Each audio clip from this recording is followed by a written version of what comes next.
What's up, everyone? Come along with me. I'm gonna set me up a brand new combo for catfish in the river. Very simple.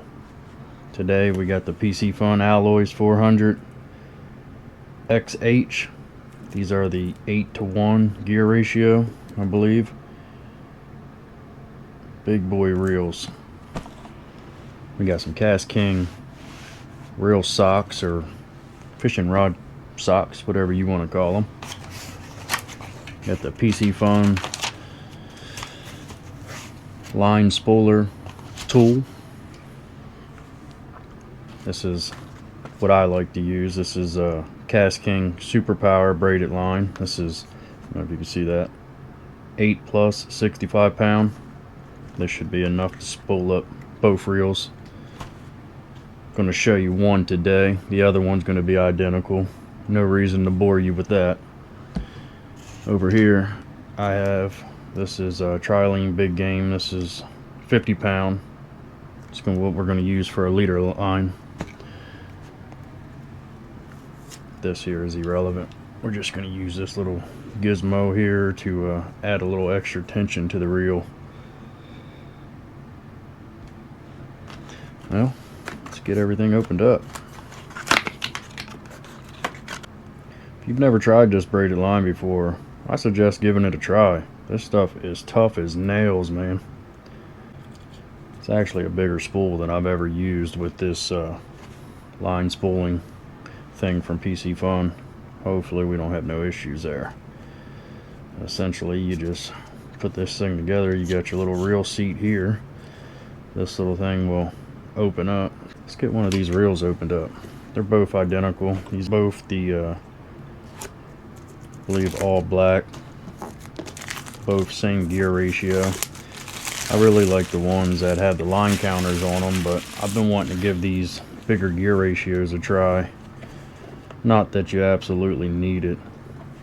I'll probably enjoy the ones with the line counter a little better. I believe they're a 5-to-1 or a 6-to-1 gear ratio. There we go. Good Lord.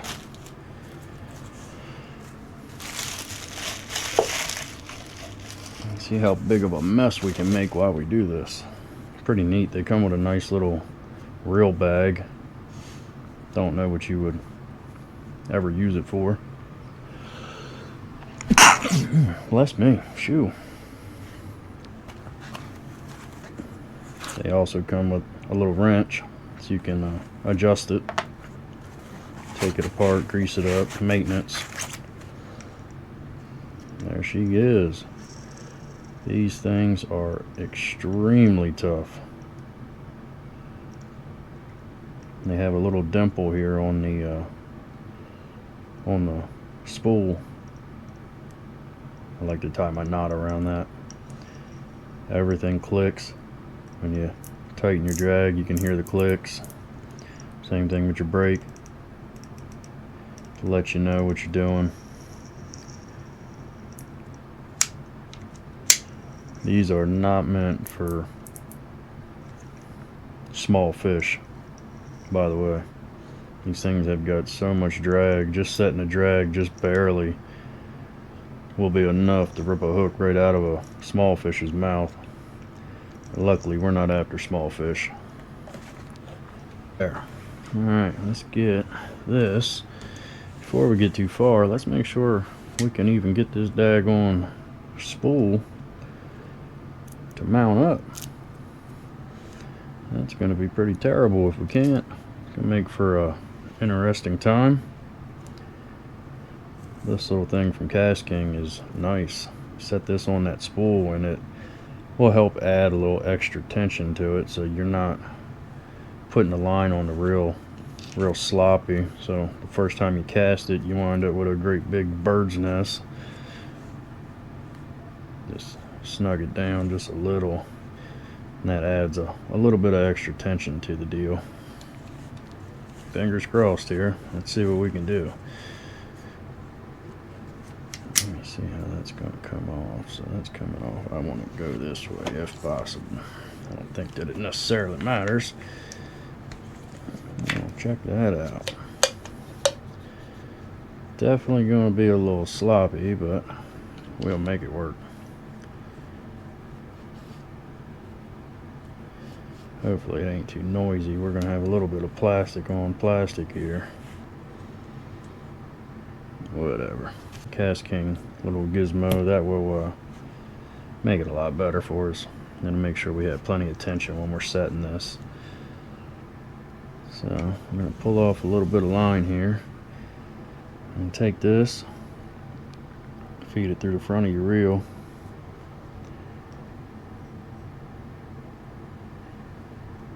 Just like that. And what you're going to do is put this in free spool for a minute so I can get a hold of that.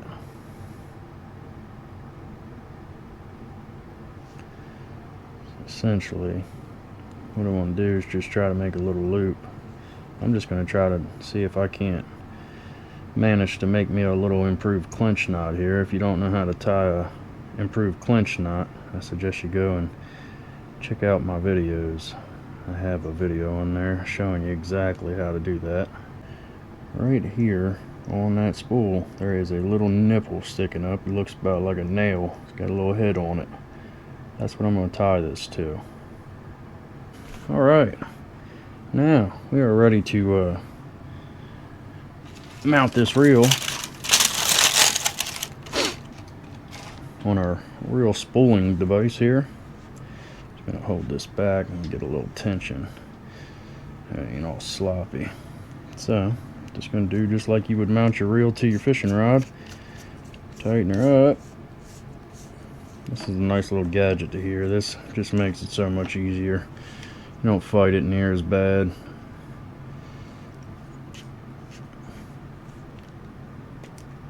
Just kind of center it up the kind of best you can. Snug her down. You don't want it too crazy tight. That actually feels pretty good, just like we got it right there. Pull a little drag on it. Yeah, she's only like one click on the drag and it's crazy tight. Hopefully you can see that. We're going to spool this thing until we are happy with the amount of line that we have on there. I like to bring it to about maybe 2 fingernail distance below the top of this little bevel right here. You definitely don't want it over that bevel. You can stay down maybe a 1/16 of an inch, even an 1/8 of an inch. This reel holds a lot of line. We'll probably edit this out. We'll come back when we're full of line. You want your line to go on there fairly taut. It don't have to be crazy, but you don't want it on there all sloppy and loose. Or at least a 1/16 of an inch down below that bevel. I'm going to go ahead and call that good. Just like that. All we got to do now is snip this line and we're ready. Got us a brand new set of Catch the Fever Ravix rods. If you've not tried these rods, man, I suggest you try them. For the price, you can't beat them. They've got so much backbone. I've pulled in 40 plus and 40 plus pound blues with ease. So let's go ahead and pull this reel off now. We're ready to mount the reel to the new rod. I'm going to take this little tool and make sure everything is, well, that wasn't very tight. Good thing we checked it. Yeah, it's pretty tight there. Check this little locking mechanism for the nut. Probably best if you have a regular screwdriver, a little Phillips head to do this so you don't booger this screw up. It feels good and tight. I'll check it at a later date before we get this thing out on the water. Alright, let's make some room. These little waterproof catfishing boxes are awesome. This is pretty much all you need to go catfishing. You need to restock on some heavier leads. I actually have a pack sitting over here beside me that I just ordered with all this other good stuff. Yeah, let's Let's see if we can do this without sticking this rod in my ceiling fan. I guess we'll find out how tough it really is.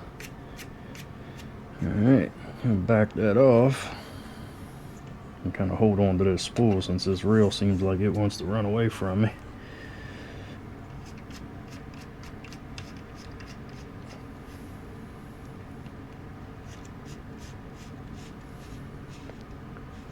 We're getting closer.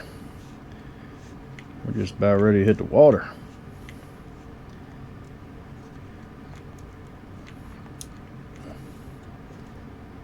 There she is. That's about as tight as I'm going to get it. So what I like to do is just back this drag down to where it's got a little tension but nothing crazy. Just start feeding it through the eyelids.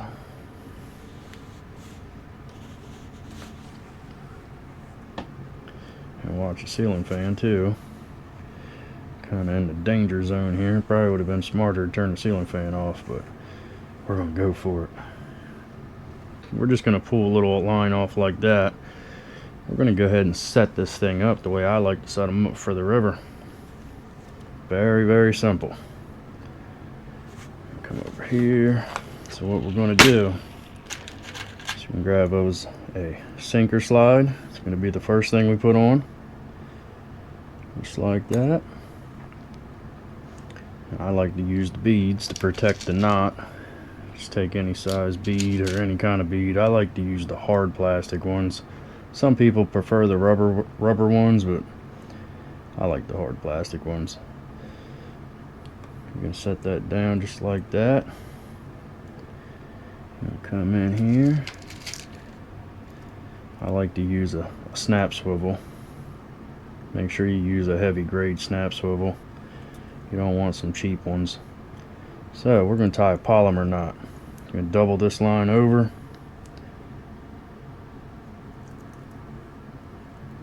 Stick it through the eye. Tie you an overhand knot without letting go of that. Make sure everything's still doubled up. Keep this side doubled. You got the loop in this end. Tie your overhand knot. Just like that. Don't cinch it up. You can let go of that end. I'm going to take that original loop and feed it right over that snap swivel. And that is pretty much it. Make sure everything's down at the top of your eyelet there. And you just cinch it up. Pull on both ends of that braided line, and that knot should come nice and tight for you. That's it. That is a extremely strong knot. Sorry about that. Should have put my daggone cell phone on silent before I started.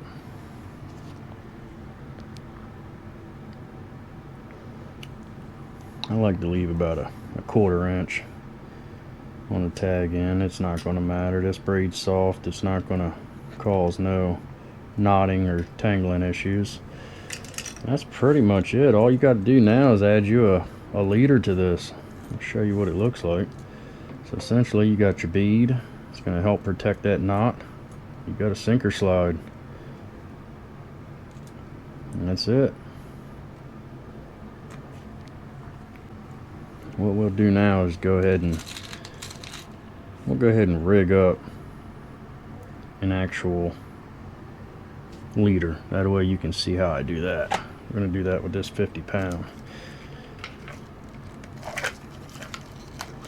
I like to pull off maybe 2 foot. It could be a little long, it doesn't matter. You can always trim it down and go with that. Take your snips, snip it off. Now, what I'm going to do is I'm going to tie me, I guess we can go with a 9/0. What do we want? Yeah. I'm going to actually go with a 10/0 circle hook on this one. Might be a little easier to see. We're going to tie a no-knot snell. Essentially, you're just going to take this leader material, go through the front of that hook, hold that tag end on the back of that shank, side of the shank, front of the shank, it really doesn't matter. This is long. I've only got about an inch showing there. I'm just going to pinch it. Leave yourself enough room so you're not trying to wrap this thing around your finger. If I could hold on to it. Then what we're going to do is take this and just wrap it around 10 times.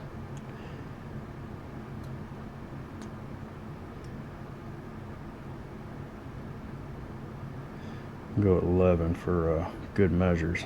You could do probably upwards of 15. It's not going to hurt anything. I just wouldn't go under 10. You don't want it to come loose on you. This is a no knot snell. Put it through the back of that hook. Just pull it all down tight. That's it.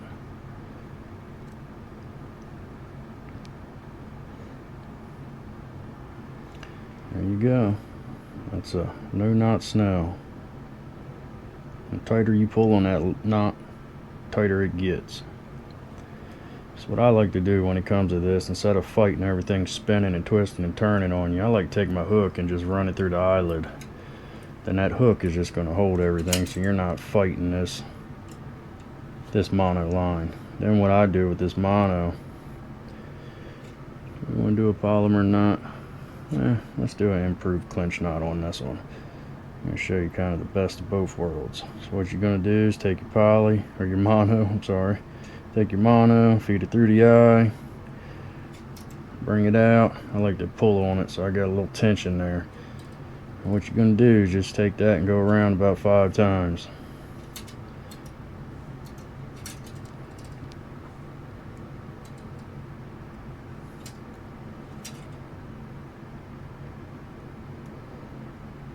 I lost count there.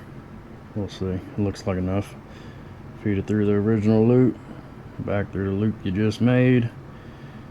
Pull it down towards the swivel. Sometimes with this heavy stuff, it's best to wet it.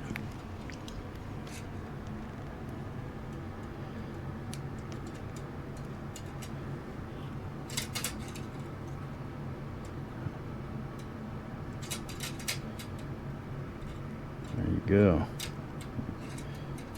And that there is a improved clinch knot. Very, very strong knot as well. Trim this tag in. Now this mono, I would say you really don't want to leave this tag in real long, but don't cut it so short that if you didn't get that knot completely cinched up, there is a possibility that could shrink a little bit when it gets pulled real hard. I've never really had that happen, especially when it comes to this heavier mono. This here, this is it. This is your leader. I'm just going to take this barrel swivel, hook it to this snap swivel we had tied it already.